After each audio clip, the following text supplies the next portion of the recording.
Sa layuning patuloy na makapagbigay ng suporta at kilalanin ang mga sakripisyo at kontribusyon ng bawat military personnel sa misyon ng 4th Infantry Diamond Division, nagbigay ng tulong pinansyal ang naturang dibisyon sa pamamagitan ng opisina ng Division Sergeant Major noong Enero 5 sa mga Wounded in Action o WIA personnel na kasalukuyang nagpapagaling sa Camp Evangelista Station Hospital 4ID Camp Evangelista Patag, Cagayan de Oro City.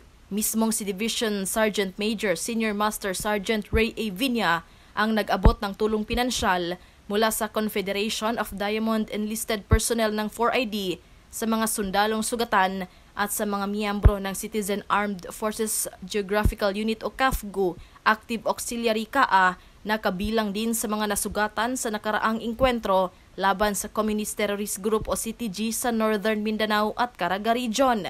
Dahil dito, pinuri ni 4ID Commander Major General Jose Maria R. Cuerpo II ang mga sundalo at CAA sa dedikasyon ng mga ito sa kanilang tungkulin. Aniya na ang 4ID ay magbibigay ng prioridad sa moral at kapakanan ng lahat ng tropa dahil sila ay mahalagang bahagi ng tagumpay ng 4ID sa pagtupad ng mandato nito.